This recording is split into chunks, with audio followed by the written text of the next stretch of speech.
Can you tell me about when you first came to Papua New Guinea? Okay, well, in April 1964, I had an accident. I just finished my apprenticeship as a carpenter joiner with a company that was renovating the Church of England homes around Sydney in the suburbs, and I purchased a 1934 DeSoto, Chevrolet DeSoto, which looked like an Al Capone car, black, big bloody mafia style car, and it was a semi-automatic, and I was having a blind date with a beautiful little blonde girl, and I was taking it to a Cold Joy and the Joy Boys and the Deltones, and people in the 60s would remember them as like they were our Mike Jaggers and the Beatles and all that in those years. Anyway, I proceeded to pick her up and went across the Sydney Harbour Bridge to go down to San Susi, was where the venue was for the show, and this big bloody DeSoto was over revving, and I thought, oh look, I've got to pull into a service station and get a screwdriver and turn the idling screw down to stop it from over revving. So I got into Newtown, in just a suburb out of Sydney, and I pulled into a Caltex service station, and it was about 6:30 at night, and there was only one young guy on there, and I said, look mate, I'll give us 10 bobs worth of fuel, and have you got a screwdriver? And he said, yeah. What do you want that for? I said, I want to turn my idling screw down. So he said, yeah, okay.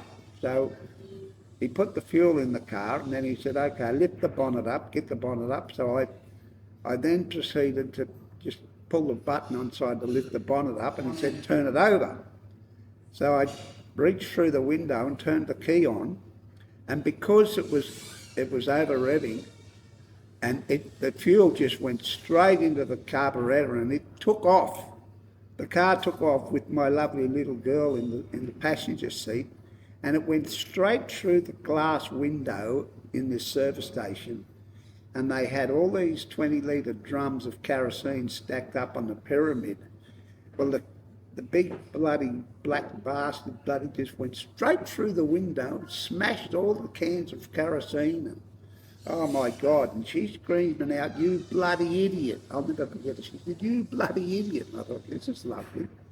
So anyway, the young boy, he's screaming out too, oh, we've got to get the police, we've got to get the police. I said, okay, get the police. But I'm telling you, I'll fix it. I'm a builder, I'll fix it. I'll put some shutters up, and then Monday we'll get it fixed properly. So anyway, cut the story short a little bit. I had to go into Caltex head office in Sydney, and they said, okay, we've assessed the damage, and it's about £550. Now at the time, I was only earning £9 6 shillings. It was pounds and cents in those days. And I thought, wow, how am I going to pay this? And they said, well, we're going to have to garnish your wages. So I thought, well, that's it. I got the car back, fixed it all up, fixed the Caltex service station, fixed all that up, and I had this bill. And then I seen an ad in the paper that said, carpenter wanted in Papua New Guinea, such and such a place, Sydney, for an interview. So I thought, and it was £15 6 shillings a week. I thought, gee, that's £6 more than what I'm getting in Sydney. So I went for the interview, and there was about 40 odd guys at that interview.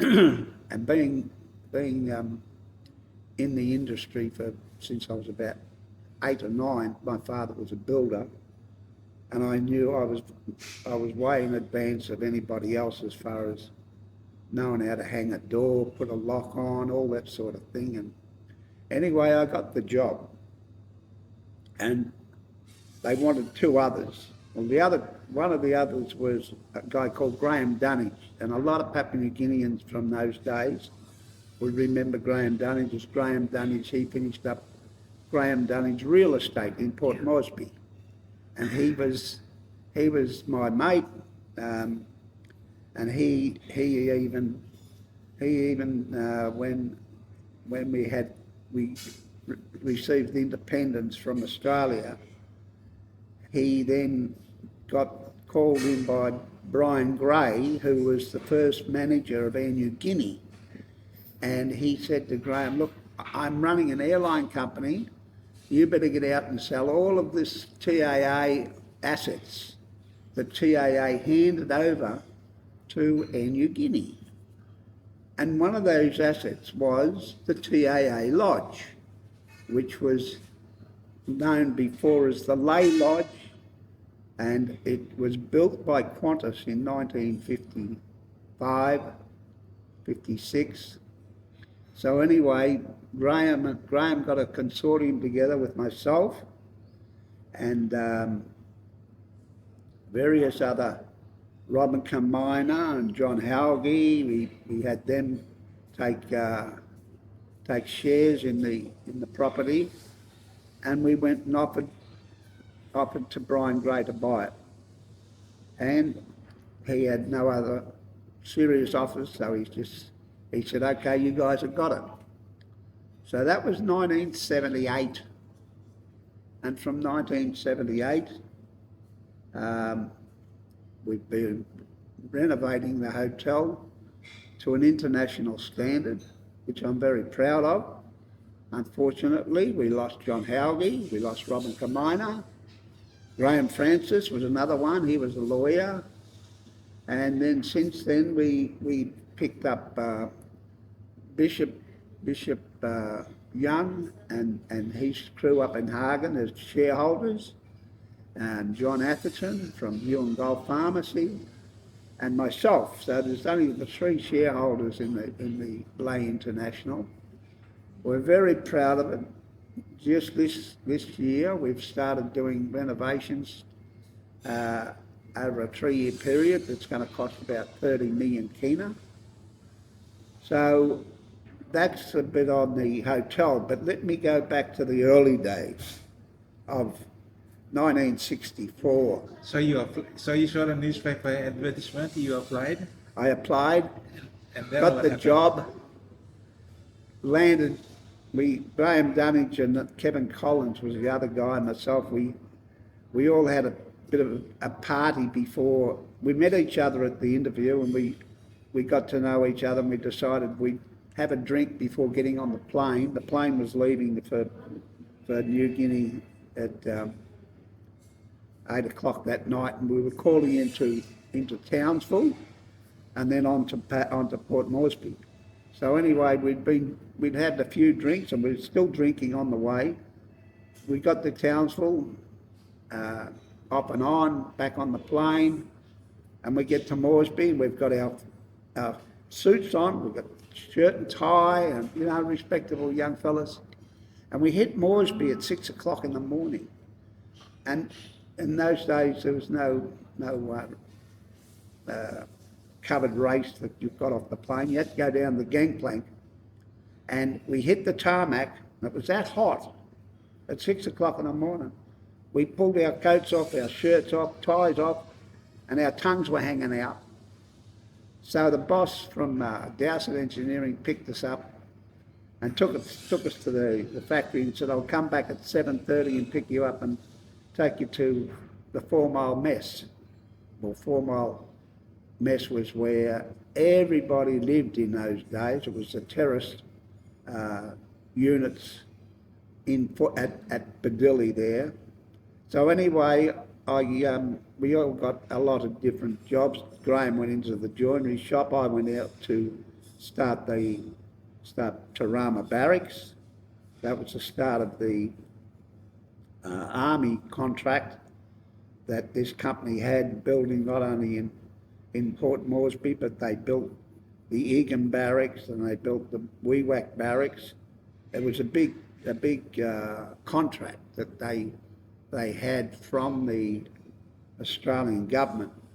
Anyway, 3 months I was in Moresby, and then I got called into the office and said, look, with your experience, we've seen what you can do, and we think we'd like to send you to a place called Manam Island, which was a volcano in the Madang province, and it was about 15 k's from a substation called Bogia. So this was another adventure, because how do I get from Port Moresby to this island? Well, it was 2 or 3 planes that I had to change to get to Madang, and that was in a plane that we used to call a push-pull Cessna. And we got to Madang, and then I got in another plane that was to take me to the Bogia area, but in those days all the plantations along the coast, the north coast of the country, they all had their own airstrips, and they were big coconut plantations with a lot of business doing. And anyway, I got to Bogia, and then they put me on the Lakanai, the MV Lakanai, to go across to Manam Island. Now I also had with me on the way, I took 4 carpenters from Kerama, young blokes. We're all young blokes. I was only 20. And we hit this island, and we were met by the father, an American father on the mission station there at Tabelli Beach. And we introduced ourselves, and the father said, good, you can't do this, you can't do that, this is what we do on the island. So he gave us the breakdown on the way things ran on this island. And within about 1 month, these young blokes got very, let's say, horny with being there on their own, and they started looking at the young girls there on the island. The next thing, you know, there was the fathers found out, and they come down hard on these young blokes and said, you know, you've got to leave the women alone. I know he said, we know you're single on the island, but you've got to restrain yourself. So I had these 4 guys for 2 years on Manam, and it was a job that, you know, we had to dig trenches in the volcano, and we had to even dig down to where it was original lava flow. And when we got to the original lava flow that we thought was the original lava flow, we would invite the American volcanologists out, and they would test the top of the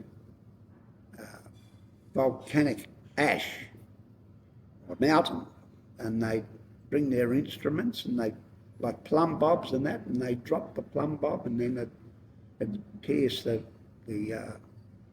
volcanic ash, and they'd say, no, you've got to go another 4 or 5 inches. So we had to do everything everything by chisel and hammer. We had no such thing as a backhoe. We had no such thing as ready-mix concrete. It was very primitive constructing. We're in 1964, and I even say to my as a builder now, I say to my guys when they come up to me and they say, oh, we want a backhoe, boss. I say, what for? I had to dig the trench. I said, hey, in 64 I had no backhoe. You don't need a backhoe. get the shovel and pick and shovel and dig it by hand. Oh, boss, but we've got a backhoe. I said, yeah, but you got to learn to do things the hard way too. So anyway, that was there for 2 years, and then I got talked into going crocodile shooting up the Ramu River. So I decided, well, if I'm going to do that, I'm going to need a boat to get up there. So I let the company know in Moresby that I didn't give them any impressions that I wanted to go crocodile shooting. I told them I wanted to build a boat because this volcano was blowing up and I want to be able to get off the island when it blows up, so I want to build a boat. And they said, oh, well, yeah, but, you know, stay there. We'll build you can build the boat, but you've got to stay there. I said, I'll stay, no problem, but you let me build the boat. So I built the boat. They supplied all the material, even bought the motor, just to keep me there because, you know, this volcano was blowing up, and I'm not joking, I'd probably drink a dozen stubbies a night to go to sleep, just to get to sleep. But anyway, that's another episode where, you know, with the volcano active and then not active, but at the moment, they've vacated the whole island. There's nobody living on Manam Island anymore. The government pulled everyone off and took them back to Bogear and settled them there.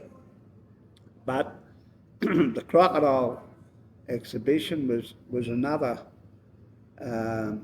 adventure that I really, now thinking about those days, the risk that I took, I went to Madang to get approval from the police and the Madang administration and let them know that I was going up into the Ramu, and they warned me that they hadn't had a patrol in there for 3 or 4 years, and everything was sweet in there. Don't you start getting into any trouble, because it was a difficult place to get to.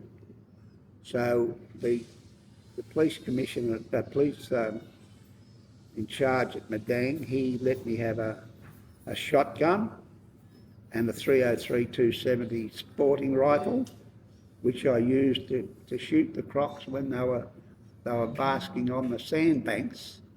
During the day, I'd just line them up with this 303 270 and sit in the canoe and shoot them from 150, 200 yards away. And then of a night, we'd go out, and I'd say to the boys, you know, we kill 6 tonight. That's all we killed, because we had crocodiles everywhere, and we couldn't even put them. If we took any more than 6, we couldn't put them in the canoe. But that's another episode of having to sit in a canoe with no outriggers, and you've got to balance yourself in a dugout canoe with a steer boy and a spear boy. We had 2 guys. One I called the spear boy. He had the spear. One was the steer boy. It was all paddle. There was no motor or anything. It was all by paddle. And then you'd have the torch, and you'd shine the torch up the side of the banks, and you'd pick the eyes up of the crocodile, and you'd have to get around the front of the crocodile to see how wide the eyes were, and you could judge by the width of the eyes how big that crocodile was. So from what I can remember, say there was about a 4-inch gap between each eye. He'd be up to about 6 foot. You'd get to 6 inch, he'd be up to about 10 foot, and so forth. The biggest one I ever got was 18 foot, and I've seen plenty of accidents. I even had one guy that had lost his leg, that a crocodile had taken his leg back when he was a young boy. But the experience of not only in the river with, as the only white man, let's say, and then sleeping with the villagers, it taught me a lot about the environment and the conditions of how Papua New Guineans live. I had to live in the village with them. I ate sack, I ate bloody cassowary, I ate pigs, I had a lot of fun and I enjoyed it.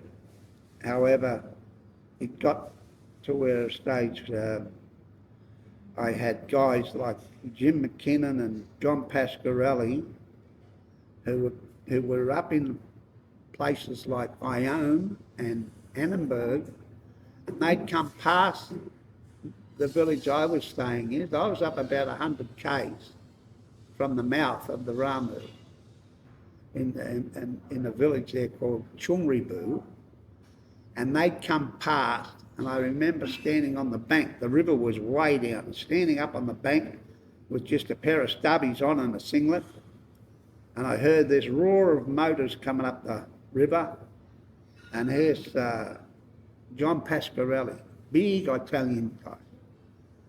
He was from Ambunti, and he spotted me, and he pulled his canoes.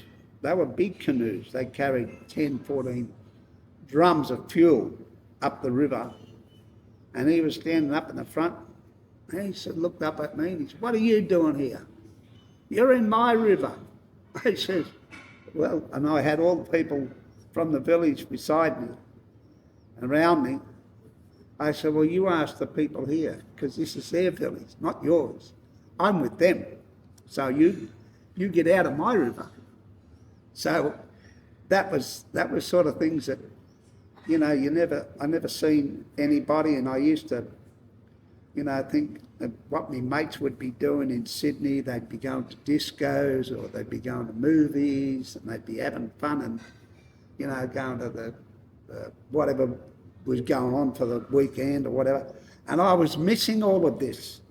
Here I am in a village in Papua New Guinea, living with the villagers and living the style of what Papua New Guinea lived in the village. So it taught me a lot, and it taught me to love what I was doing and love the people, because they took care of me.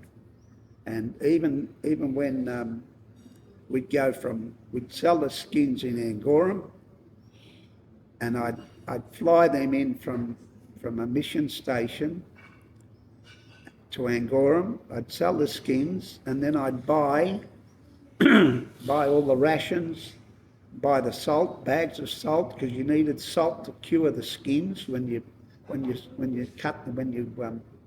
skinned the crocodile. All the skins had to be salted, and then newspaper for smoking, and salt, and everything for these people had never had. In those days there was no trade stores. In those days there was the holy shilling and you used to call it'd be wrapped up in a banana leaf with 50 holy shillings in it, and it was called a stick. So if you wanted to go and buy a Toyota from the dealer, he would say, "I want 60 sticks."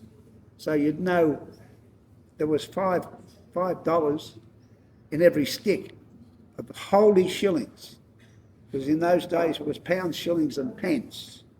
Even our money, we didn't get keener until 1976, I think it was, 75, 76. There was no stores. Everything was done by, you know, you had trade stores in the bigger cities like Angoram and that, but in the Ramu there was no one there. And for me to trade and pay the guys, I was said to them, well, what do you want? You're going to work. You're working for me. What do you want as payment? And they said, Master. People are like him salt because they'd never tasted salt before in their life. It just made their appetite so much bigger.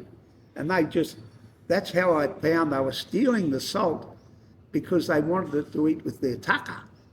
And then I said, well, okay, salt. If I said a cup of salt a day, you work for a cup of salt a day. Yes? Or a page of the Sydney Morning Herald is 1 day's pay. Yes? So, and they all agree.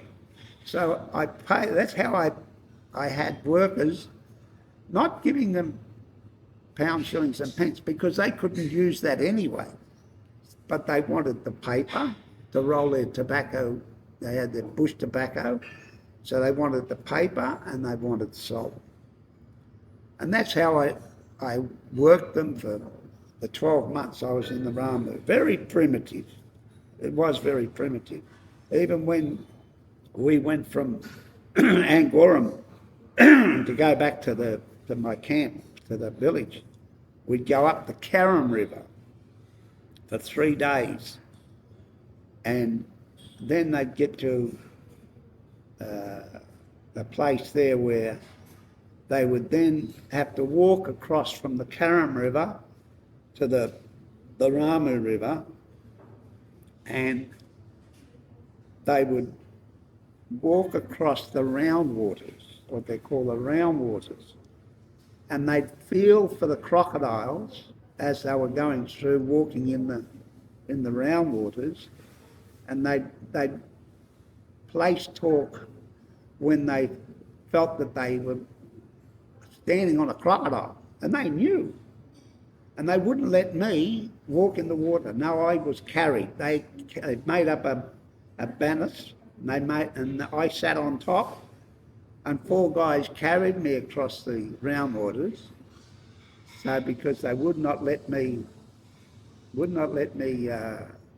near the, walk in the water, because they said no, masta, because it was all masa in those days. Nowadays that's all gone, but that was how you were addressed, masta. And it gradually, the respect for each other over the years, it developed, with my experience with my workers. And I had some 1,500 Papua New Guineans working for me back in 2002, when I built the refugee camp, the first refugee camp on Manam Island. I was the builder. In fact, they rung up from Canberra, and they said, we're so-and-so, so-and-so. We believe you're the Lay Builders and Contractors chairman, managing director. I said, yes. They said, we want you to tell us now, can you get a fence up, 1,000 metre fence up on Manus? And this was Saturday morning about 9 o'clock. And I said, yeah. He said, you've got to have it up by Wednesday. And I said, yeah, well, hang on, do you know where Manus is? And he said, yeah, we know where Manus is. Well, I said, how am I going to get the Manus from Lay Saturday, and you want the fence up by Wednesday? He said, yes, we'll get you to Manus. We'll have 3 C-100s parked at Nadzab airstrip tomorrow morning, Sunday morning.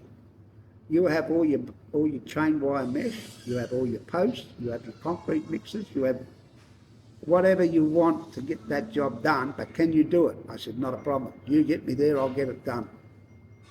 So that's how I won that contract, and it was one of the biggest contracts that I ever got, which was building the first refugee camp on Manam Island.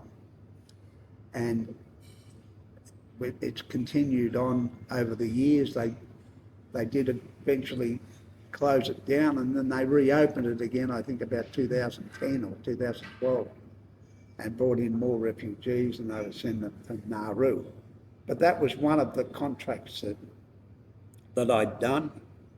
And the funny stories that I remember getting a job from Commonwealth Department of Works. They were called CDW, Commonwealth Department of Works, not Public Works, CDW.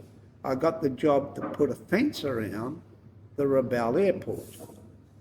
And I thought, good, I'll get all the, it was 3.5 kilometres, 3.5 miles.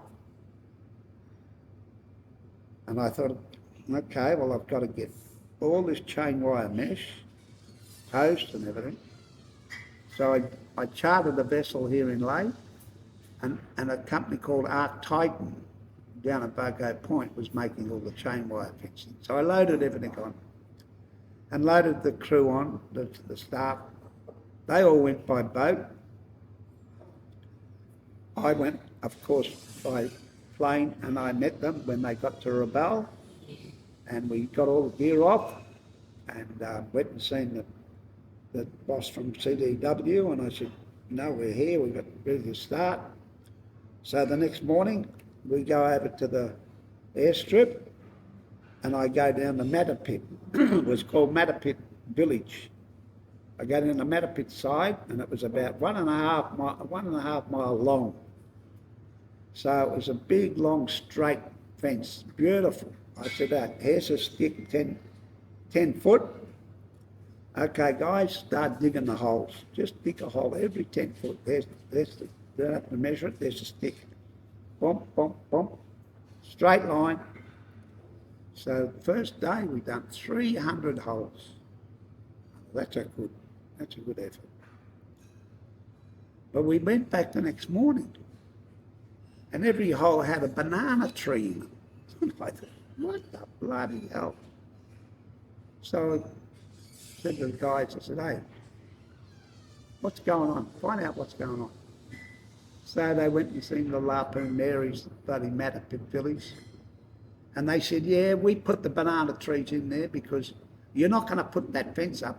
We walk across the airport because it saves us all the walking right down the end and across. And it saved them about 2 miles of walking.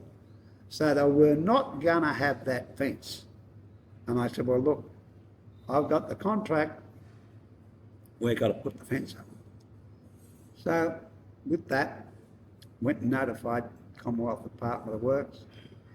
And he said, okay, point taken, we'll see, go and talk to them. However, next day, I said, right, I clean the holes out, pull all the banana trees out, clean the holes out. So we did that. And bugger me, the next day we go back and the banana trees are back in the hole. So he said, that's it, we can't do our job. And they gave us an instructions to contractor to stop work until they fixed it. Well, it took them 14 weeks to fix it to where the Marys agreed that they'd had to walk around the whole end of the airstrip. But that was a job, it was away from my own province, Morribee, that I'd done different jobs all over the country. I built the Talair police barracks when the volcano erupted in Rugby. I think that was about 1999 or something. I built the Piam Hospital, where Porgera had just started, and I was the first joint venture with a Papua New Guinean. Pius Wheatley at the time was the Prime Minister, and he called me over to Moresby, and we signed the contract with a local partner that they introduced me to, and we built the Piam Hospital.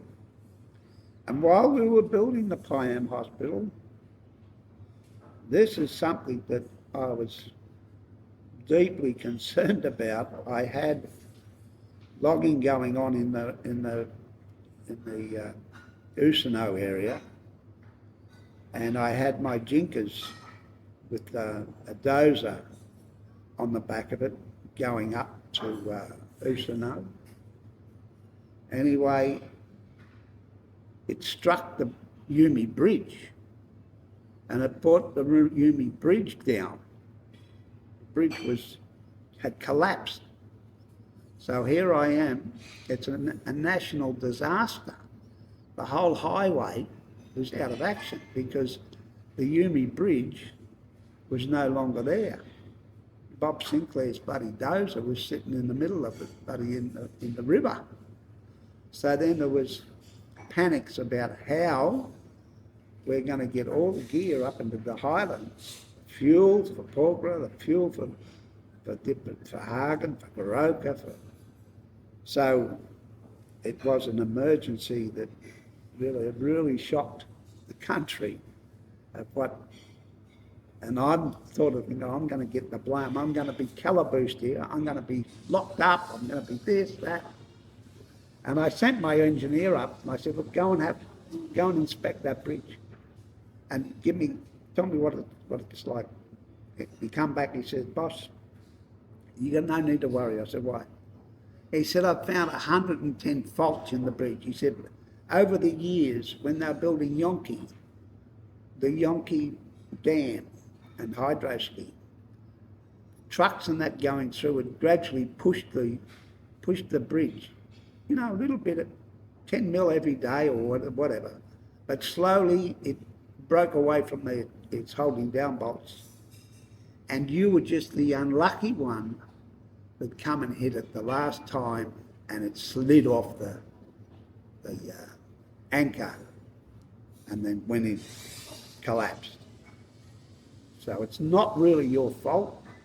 And we had a guy in emergency called Leith Anderson, and he flew over to lay here and they said, well, we'll have to do a fundraiser to get it fixed, and whatever the public contractors and that put in, the government will match it. So if you put 400,000, the government will match it. And a guy called Fred Cook, who was the Department of Transport, public transport president, he took the role of collecting all the money and everything that was to happen at the bridge. And it took 7 weeks for the bridge to be rebuilt. So we had 7 weeks of fuel going across in 4-inch pipes. We had little rubber-tired, what would you call them? Not like we put the timber and we put different things on them and they pull them across the river, because there was something like 200 trucks on the lay side with cargo and fuel and everything, and there was 200 trucks on the other side. So it was a case of getting the contents of each truck.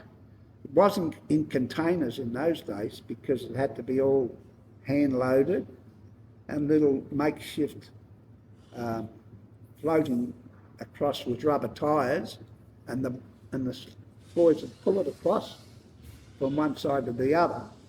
So they had to do that for 7 weeks, and eventually we got it open, and then we were on telex in those days. There was no emails or no phones. We were on telex, and next thing I get a message from a couple of guys in Hagen, and they said, hey boss, knock the bridge down again. We're making too much money. Knock the bridge down again. I said, they were charging like 20 kina for a box of cornflakes. Prices just tripled, and they made a lot of money because you had to get it up there, by, as I say, the way it had to be done. The fuel was strung across the river with 4-inch pipes, but we got it done, and then the Japanese, of course, come and built the new Yumi Bridge, as it's known today.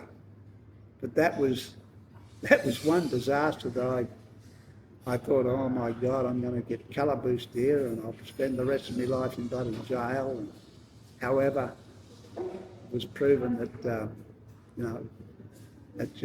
I happened to be the last truck across that give it the last nudge, and it collapsed. So I'd spent 2 years on Manam, so 66, and during 66 I went to Madang. I finished from the Ramu and went to Madang, got a job again with a builder called Helmut Berger in Madang, and then I'd done a job for him that was for Dennis Buchanan, and then Dennis Buchanan found out that I was in Madang and I nearly finished the small job, and he invited me to go to Goroka and build accommodation for him and his pilots for Talair. And that would have been 1966.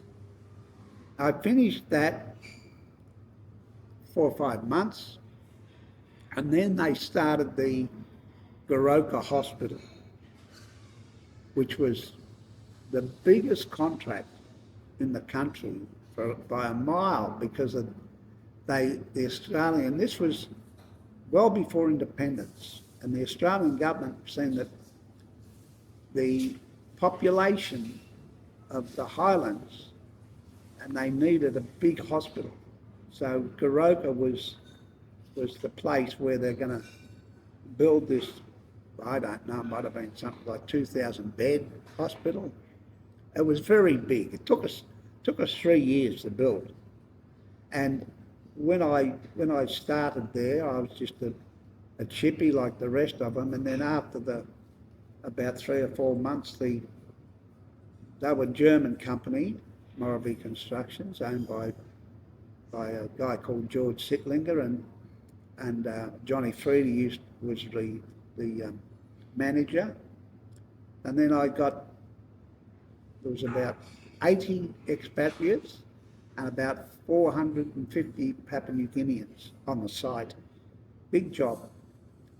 So then I got singled out to be the site foreman. So I ran the whole site because of my experience in concrete, and as I said, my father started me very early, and I was their site foreman, and then we finished that in 69, and they sent me then to Kundiawa to build the post office. And I can remember Prince Charles, now King Charles. Prince Charles was there with Jerry Nallau. Jerry Nallau was the what do we call him? District Commissioner? District Commissioner, yes. And he was escorting Prince Charles down the highway, walking, and they come past the post office, which was on the corner of the main city of Kundiawa. And he stopped and called me over, and I shook hands with Prince Charles and Jerry, told them what I was doing at the post office. And now that man is King Charles. Wow. Jerry Nallau and Prince Charles. Today, King Charles. And I can go on with my experiences of going to Buckingham Palace.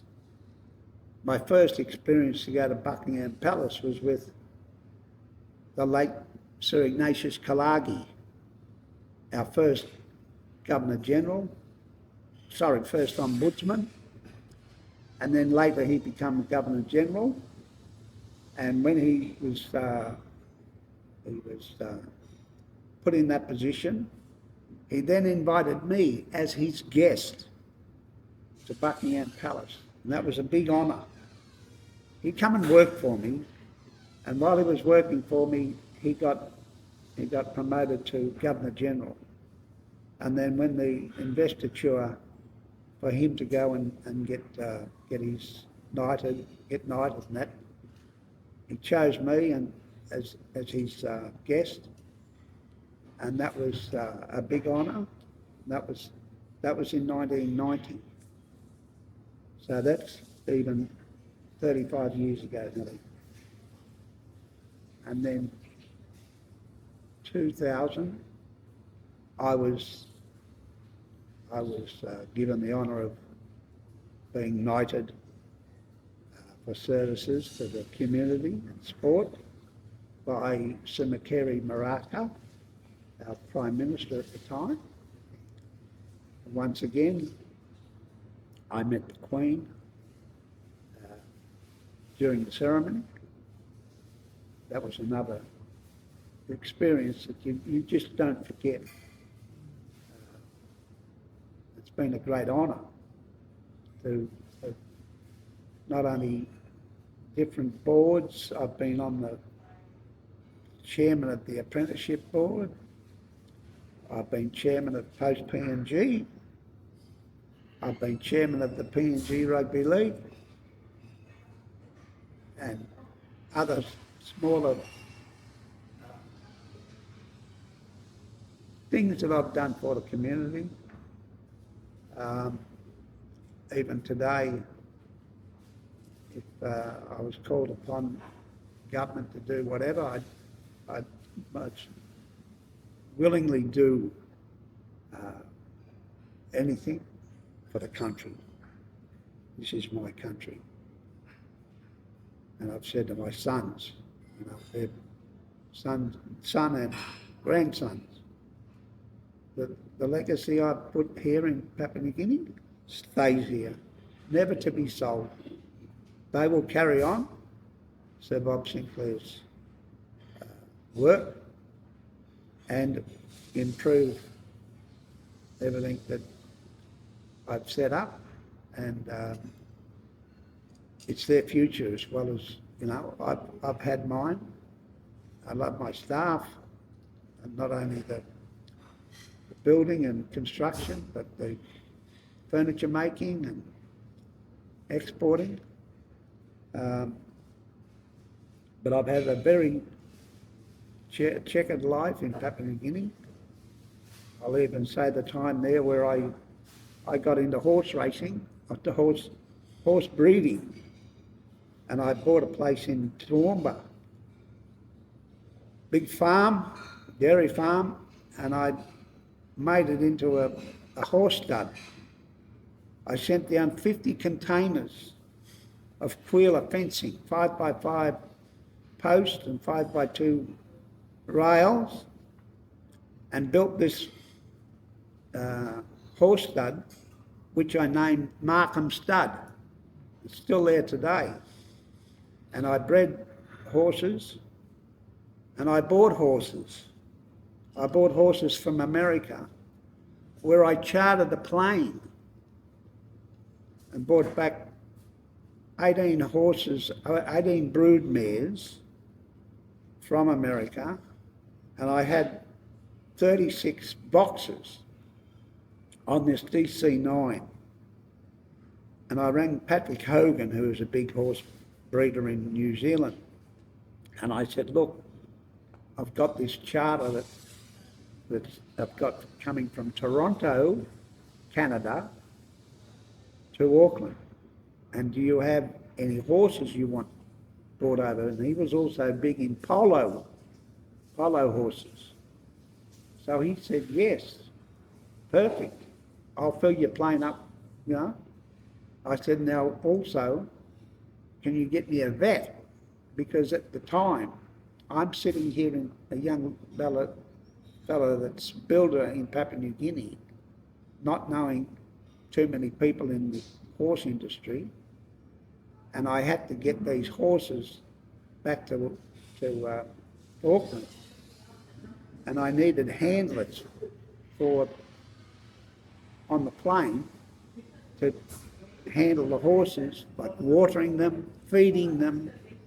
It was a 27-hour trip, and I chose with good friends of mine, John Halgie and Sir John Caputin. And we had a lovely time going through America at the times where blacks and whites were never travelling together. And it was suspicious. If there was blacks travelling with whites, there's something going on. And we had this Avis rent-a-car, and the number plates were Miami. And we got pulled up that many times by the police. And then John would come out with his diplomatic passport, and they'd say, "Oh man, you guys are high profile." And I'd laugh. And then, John might have been asleep in the back seat, and he wakes up, and here's a police officer there, and they had their hand on their gun, in their pouch, ready to pull if we did anything. But the last guy, he said, "No, you guys are so high profile, I'm going to make sure you get an escort all the way across America." We still had to go through Carolina and these different places. Washington, get to Washington, and then on to New York. And with John and both Johns, good guys. We had a lot of fun. Auckland, 27 hours later. And you had to crawl up. What year was this? This is 1982. Okay. 1982. That's 18, 30, nearly 40 years ago that this happened. So when you talk about a lifetime of 60 years, like I've had, 40 years is a third of it, but we get to Auckland and we were buggered because you had to stand up and hold the horses when you landed and when you took off, just so that they didn't rear up. And I'll never forget John saying to me when we landed in Auckland, he said, "Sinclair, I never want to see an arsehole of a horse ever again." He said, "I'll go and get breakfast." It was 3 o'clock in the morning. I said, I don't know where you're going to get a McDonald's at this time, mate. But anyway, that's another episode. And then I say to occasionally a hostie might come past and you're sitting in a chair in the plane and you haven't got your seatbelt on. They say, "Put your seatbelt on." Yeah. If only you knew, I stood in the plane holding bloody horses, no seatbelt on, So don't worry about the seatbelt, I'm all right. But all these sort of things, and crawling up beside the fuselage, and then you had these boxes, and they give you about, 400 mil, where you had to take the water up, each one. If you can imagine, you've got to go through the whole plane and feed horses and water them, and on the trip, 27 hours. So there's not too many hours you can sleep. But we got the job done, and these guys were my handlers, my horse handlers, that had never touched a horse in their life, let alone seen one. But we got the job done because we had Patrick Hogan's vet there, who we had to have on board so that if anything happened, he'd just bang with the needle or whatever, knock the horse out. So you had to have all this that was the conditions from, they were called the Flying Tigers, the plane company that I chartered. And this is a whole charter from Talair. You can imagine what cost that was. And I did it, and they just shook their head. You're amazing. And then the 50 containers of Quila that I took down and built Markham stud, and then painted all the rails and the posts and white. That looked magnificent. And they finished up, they said, "Who's this clown from Papua New Guinea?" And they called me Hollywood Park. Hollywood Park. I had this beautiful Quila fencing they'd never seen before in their life. 50 containers of it. You can imagine what that cost. But I did it, you know. And, it's another one. Yeah. So you stopped at Kundiawa when Prince Charles. Can you just continue what happened with your working life after Kundiawa, the Kundiawa Post Office? Here? After Kundiawa, I was sent down here to Morribee to lay to build the glass works. They were building a new glass works to make the bottles for SP, and new box factory, which was amalgamated packaging. And they were big jobs, they were big buildings. TGA, was it the glass? The glass factory? TGA? The glass factory was, who was that? No, ACI. Oh, ACI. Oh, yeah, ACI. ACI. Yeah. Australia's something. Anyway, it took another 12 months, and during that time, So this I what was year was foreman. this? What year That was was this? end of 1969. Okay. So this time you were working for other people. Yes. Yes. All working for Okay. either George Sitlinger and Morribee, and then And then you came to Morribee? And for then- him too, for Morribee. Hmm.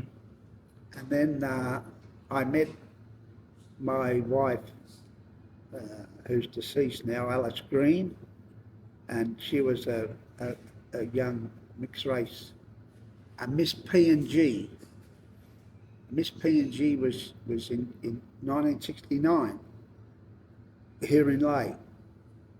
Anyway, we got married, and I went to the boss and I said, look, I'm married now, I want married accommodation, and I want a pay rise. And he said, okay. He said, I'll give you a pay rise, which was 10 cents an hour. But he said, you were employed as a single man, you get married, you find your own married accommodation. I said, that true? He said, yep. I said, okay. I said, now you've got opposition. He said, what do you mean? I said, now I'm going to start on my own against you. What was the name of the guy? George Sitlinger. George Sitlinger. Sit- Sitlinger. He was Morribee Constructions. He had, well, you know how big Morribee were in those years. They built Goroka, they built big jobs. And he finished up, he took all of his machinery and went to Emerald in Australia. About 79, yeah. And I started my own. So then So when he refused to provide you accommodation and just gave you a 10 cents rise, and then he told him straight, you got competition. Now you got competition. So I went and rented a place out at 9 Mile called Scott's Estate, where the trade store and that just before the Bololo turn-off. Right. There's accommodation, went around the whole block there. And then the first job I used to, I remember how I used to count the bricks. But each line of bricks I'd count, and I'd know exactly how many bricks I had to buy and everything.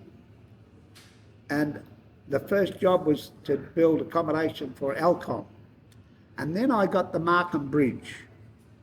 The Markham Bridge, which is still the longest bridge in the country today. The company that was awarded that contract was a company called Central Constructions from Newcastle in Sydney. And I got a phone call one night from the manager of Central Constructions, and he said, look, they just finished building the Yalu Bridge, and they did something wrong. And the Department of Works said, listen, you can't build the Markham Bridge like this. You've got to get somebody experienced and do the right concreting and all the rest of it. And they said, oh, well, is there anyone in town? And the Public Works said, yeah. ring a guy called Bob Sinclair. It was then trading, I was trading then as R.J. Sinclair, building contract. So they rang me and he said, could I have a meeting with you? Yeah. So you'd already started, this company was labeled. Company was R.J. Sinclair Building Contractor. Right? R.J. Robert John Sinclair, building contractor. So he said, I want you to put the concrete across the Manam Bridge. I want you to lay all the steel. We'll put the deck down for you. And you've got to put the sides on. You've got to put the steel in. And you've got to pour the concrete and finish the concrete. Give us the price. So I went home. I worked out a price of $14,500. It's dollars. It's just that. Yes, dollars, still dollars. $14,500. Labour only. I didn't have to buy anything. Just labour. So they come back and said, you got the job. So I got 12 lads working for me, Papua New Guineans. Trained up, they knew what to do. And we start laying the concrete across the bridge. You had to lay a section 30 metres and then miss a section and another section 30 metres to get the bridge was cambered, so that as the concrete in, the weight of the concrete would bring the bridge down to where it was straight. Anyway, I got the bridge finished in 14 weeks. And I went to Ron Miller, his name was, the boss. And I said, how did I go? He said, no, you've done well. I said, can you tell me, did I leave too much money on the plate, or what was my price like? I still made money. I didn't make much. I think I might have made $2,000. But $2,000 in those days was a lot of money too. He said, look, young fella, he said, yeah, you left a lot of meat on the plate. He said, we quoted 96,000, and I give him a price of 14,000. God, he said, but I'm gonna reward you with, you can have all the leftovers, all the plywood, all the steel, all the concrete kipples, everything that was left. They were finished, going back to Newcastle, and they gave me all that equipment for nothing. And it was it was a lot of gear. And then I tendered the third and fourth halls of residence at the University of Technology. This was in 71, 72, way before independence. And I got the job, and that went for 6 months, 7 months. And then they said, Dr. Sandover, his name was. Dr. Sandover was the Vice Chancellor. And he walked over to the site and he said, if we give you 6 more halls of residence, can you finish them by February next year? And I think it was about August. He said, can you finish them by February next year? I said, 6 more? He said, yeah. You got 3 now, but can you do 6 more? I said, yeah, if they're all the same, that's repetition. You know, my block layers, carpenters, they know. Yeah, I think we can do it. He said, okay. We're not going to go to tender, we're just going to give it to you. Same price. Yeah, same price. So Dr. Sandover, with his buildings supervisor, signed the contract, and I got all these halls of residence to do for the big first intake of students into the University of Technology just before independence. Well, we had self-government then, but we didn't have independence. We had self-government. I think we got self-government about 1973. 73, yeah. So, you know, this is where it all fell into place. And from there, I built then the staff houses. I was out the university for 3 or 4 years, building all the staff housing, the accommodation for the students, and even the mechanical workshop buildings. And then, of course, I did different jobs around Lay, a lot of units, built this place.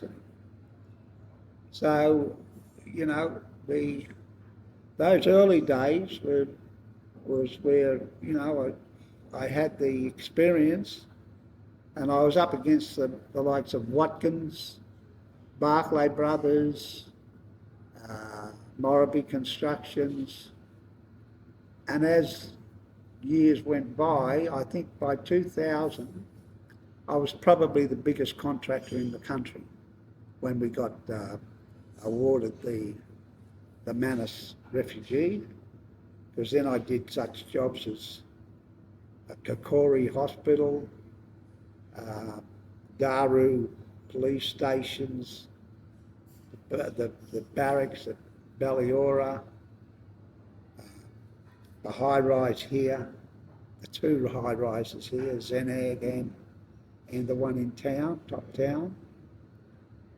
So yeah, I built in Wewak. I built medical stores in Wewak. I built so many things in Medan. So I've been all over the country, having workshops in Medan, having workshops in Rabaul, and having workshops in even Port Moresby. Not that I did much in Moresby. All we did in Moresby was mainly tiling and when all the embassies started coming in.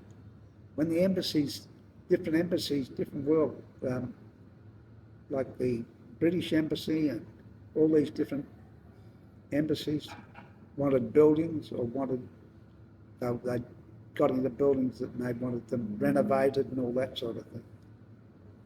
But now we've still got a crew of about 300, and we come down from 1,500 in the big days, and I had about 60 expatriate. But then there's other times where I got upset with the way things were going with when I was made apprenticeship chairman, and I could see that it was an opportunity for us to say, right, here's all these expatriates coming into the country, and what we should be doing. Even it was Margaret Elias, who was the Secretary of Labor there, and I said to her, I said, look, all these expats coming in, what we should be doing, Secretary, is they put a Papua New Guinean next to them. They've got to nominate a Papua New Guinean, whether it be female or male, it doesn't matter. They've got to have a Papua New Guinean with them, and they train them in apprenticeships. Good idea, Chairman, good idea. And that was, we could have had, you think of how many expats we employed in the country. And we said to them, each company, you want to bring an expat in, you put a Papua New Guinean beside him and you train him. Because training was everything in those days too. You had to have training fucking schedules. But here was the opportunity to say, you want we had the right to say, okay, there's your work permit. Now where's your apprentice? We would have had a workforce that was so strong in everything. But no,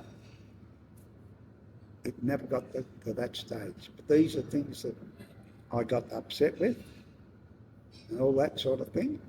You know, and the other one was when I was chairman of Post PNG, and Sir McCary said, "Look, we've got to fix it up. We're not getting any mail into Europe." So I got in the position and I found out why we weren't getting mail to Europe. Well, Air New Guinea was picking up our mail from Moresby for Europe, taking it to Singapore, dropping it off in Singapore, and then Singapore would separate it. Well, they had the bags. One was going to London, one was going to New York, one was going to France, blah, blah, blah, all set up. But there was no payment made. So Singapore Airlines wouldn't uplift our mail, which was a no-no, because mail's supposed to be, if I write a letter to you, you should get it through our postal service. But we had years and years of postal here sitting in Singapore, and then we started. I got the board. McCary said to me, "You pick your own board." He gave me two guys. He said, "You put your own board," and I put a guy called Fred Cook on the board with me as my deputy. And I said, "Fred, the first thing we should do is get on a plane and go and have a look at all these post offices." We had 48 post offices around the country. I said, "I think we should go and have a look at all the post offices," which we did. Even the one I built when I met Prince Charles, I went there and had a look at that one. But it was so run down that the staff had not heard from anybody from headquarters, or there'd been no improvements to the post office. Some of the staff didn't even have chairs they could sit on to do their job. It was a disgrace. It was really a disgrace. And I said to Sir McCary, I said, "Well, you know, it's going to cost a lot of money to bring it back to what it should be." And I think he gave me 15 million to try and straighten it all out, which we got part of it straightened out. And then I'm not sure, I think Sir Michael might have got upset with me, and he moved me on. What are your thoughts on Papua New Guinea over the last 50 years, and how do you see the future of this country? Be honest. Right. Having talked to the Prime Minister just right now, and listening to what he thinks about our future and our vision, the two of us together are on the same lines in economy and the future for our people, our children, for the next 50 years. If we continue letting our resources go for peanuts, we'll sink. But if we conserve our resources to where we get maximum revenue from it, and we get good policy and good investors, genuine investors that are going to not only make their companies or whatever structures they want to, whatever business they want to do with our resources. Our most respected, we must be respected as a country of, yes, we're very, very new to the world. We've only been independent for 50 years.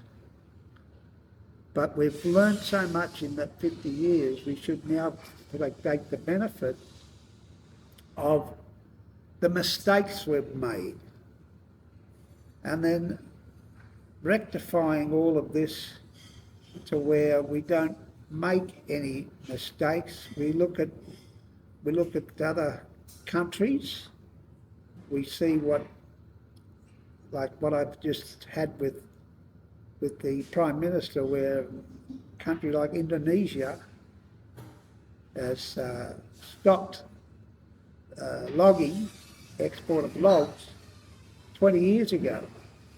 And they're the world leader in plywood. Billions and billions of dollars in plywood for housing, for many other products that you can use plywood for. They are exporting plywood by the millions and millions of cubic metre. And you think about the 100 odd million people that live in Indonesia, and you've got, say, 12 million people here in Papua New Guinea. We can piggyback off Indonesia, and we could be having our plywood downstream processing plants making the plywood too, and get on the world market with our timber forest, the timber products. The same thing with all of our assets, our fishing. We should be re-looking at our fishing, where we give, say, 250 licences to fish in our waters, but the fishing boats stay outside. They get refuelled by the mother boats. They get replenished with their rations and everything from the mother boats. They don't come on shore. So we miss out on all this excise money that we could be taking advantage of with giving our resources. We've also got to get something back, but no, here's an industry that, as I just said, the fishing boat should be coming on shore, refuelling and restocking up with their goods.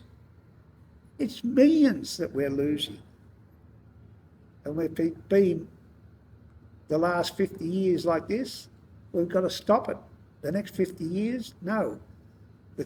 The page has turned.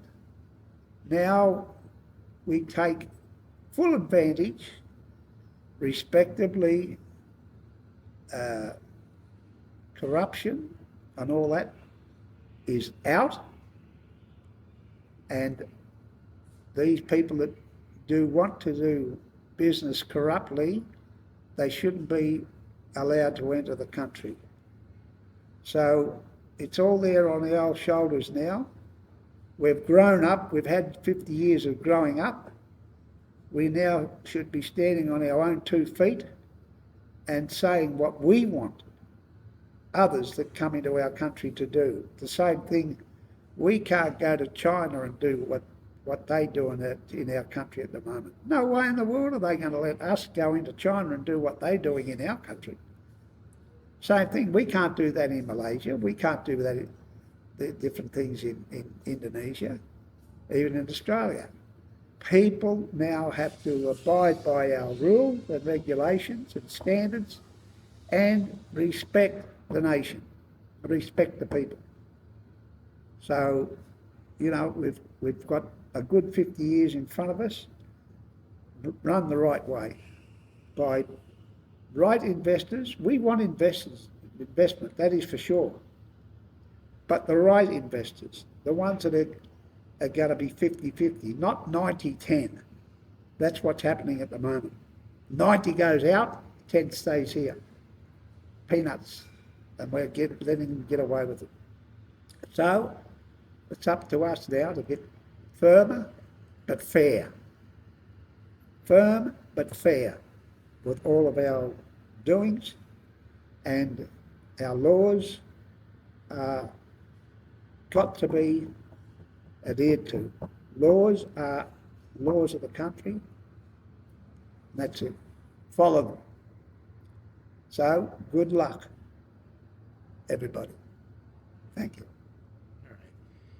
Now, another thing, can you talk about your love for lay and the lay bombers and rugby league? The rugby league scene, I've been a supporter of of rugby league since I've been in Lae. I was born in Victoria. I am an Aussie rules player. My team was the Essendon Bombers, and when I started to introduce my team, I named it Lae Bombers, purely after Essendon Bombers.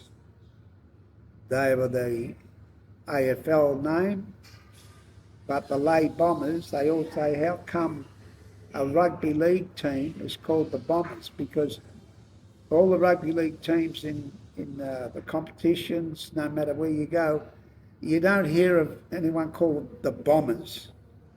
But in Lae, there is the Lae Bombers, and they're well known, they're well loved. The city has been behind the Lae Bombers for years and years and years, and unfortunately, back in 2010, I handed the team over to Ian Chow, who renamed them after his company, the Snacks Tigers. The Snacks Tigers. That's what our team in Lae was called. But only this year, 2024, that's 14 years later, I have the Bombers back with a team in the local competition, not the SP Cup, the local competition. And because of the fact that their name is the Lae Bombers, I'm very proud to say that the boys come and report to me to say, Papa, we're on top, we're leading the competition. You know why? Because the people of Lae, their name for their rugby league team is the Lae Bombers, and they're all behind it. We've got the best coach, we've got the best players, because they want to play for the Bombers. And rugby league in Lae has always, even though we haven't run too many premierships, I think we've won 2, but the Snacks Tigers, I congratulate them too, they've been going all right, but we never get back until we get the team, the Lae Bombers, back into the SP Cup, and now that the Australian government's getting behind the PNG team to go into the NRL, which is unbelievable. I can't believe it because of the struggle that I had with Albert Veritau when we went around the country to try to put in the SP Cup competition and get the franchises and get it to where it's a national competition. We got that started in 2002, and it's grown from there with 6 teams. It's grown to now, I think, where we have about 12 teams in the local SP, well, it's called the Digital Cup now, I think. But the love of rugby league, even the expansions that I've done down at the ground, we've got a beautiful ground. I hope that the Lae Rugby League continues on under the leadership of Adrian Chow, good people, and that rugby league continues to be a success in Lae. Thank you. Okay. Can you just tell me one last thing, just talk about your love for Lae, the city of Lae and more about why it's so special to you? I think the reason that I loved Lae so much was the fact that some of the monuments that are now existing in the city, a lot of them I built, a lot of them have been part of the growth for the people, such as, you know, I say, well, the Markham Bridge. Now that carries all the people coming from Wau, Balolo, coming all the way to Lae, and it's without that bridge there, they would never get to Lae, or they'd have to walk across a river. But there's a monument. It's still the longest bridge. That's one thing. It's still the longest bridge in the country. It's 1,997 metres long, just under a kilometre. And then there's such things as the University of Technology, where I built all the classrooms and the accommodation blocks for the students, and you feel that every year there's a new student coming in, and every year there's new students, the ones that have been there for their 3 or 4 years and they've successfully completed their university degrees.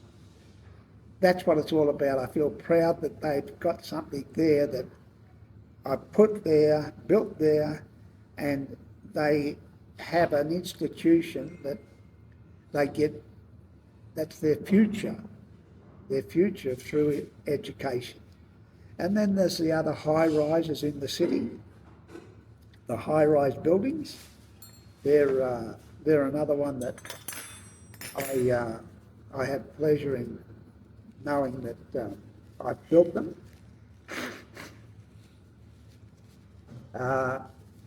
Both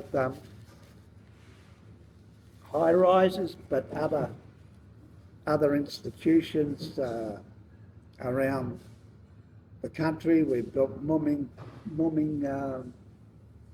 administration block. We've built houses at Balolo, all over the country.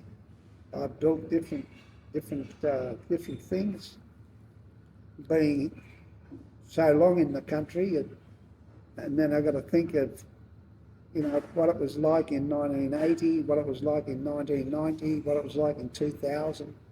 And every year, every decade has the improvement of different standards of buildings, and even the people. You see the growth in the people, where their education over the decade, they go from primary school. I'm the patron of Milford Haven Primary School, and I say to them at different venues that I speak at, and say, well, one day I hope that we can produce a Prime Minister from the school there. And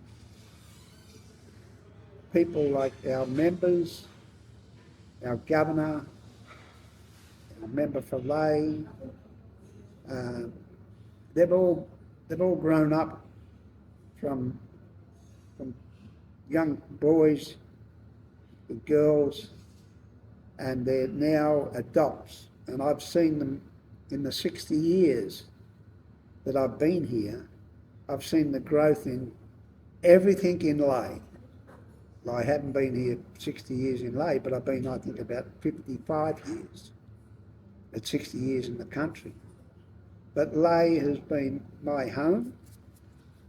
The hotel I built, even the governor, the Prime Minister have given me best wishes for the hotel as a leading international hotel in the city of Lae. I think, well, people coming in internationally, what do they expect? I've had times where I've had different personalities, like Ray Warren, the famous rugby league caller, come to Lae, and you're picking them up at Nadsab, and you're driving on a terrible road, terrible conditions, and then they're saying, oh my God, what have we got to expect when we get to Lae? But then you get to Lae, and then they get out of the car, get out of the vehicle, you open the front doors of the Lae International Hotel, and they stand there amazed. They can't believe that such a building, such an institution is in the city like Lae, because I wanted it to be an international, where anybody in the world, we can say, we're as good as anyone else in the world. We've got the right people, the people serving them, and our staff. I make sure our staff are always complimenting overseas people, and they're learning. Some of the staff are, they're only 19, 20, 21-year-old girls or boys, and they can mix with international people, and it broadens their value of life. They feel vibrant, they feel they've got a future. And that's what I think of. They've all got that makeup to be serving in an international hotel,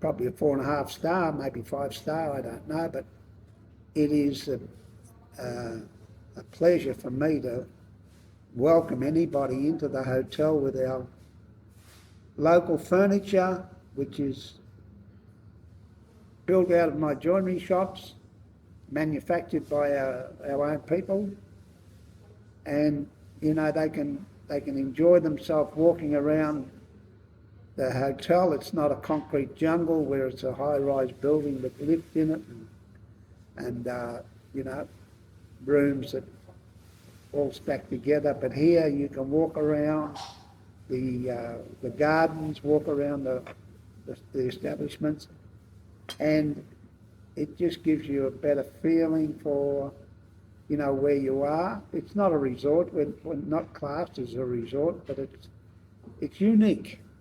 Lae International is unique to where we have so many different things that other hotels don't have, and I'm proud of all of that. And it's been the staff that make it, and I congratulate my staff always, the young people that been given the opportunity to work, and that's what I love doing, giving people the chance and the opportunity to work. And this is where I'm all about downstream processing and that, because we can employ thousands and thousands of people with our resources. As I said before, we've got to look after our resources and get maximum benefit.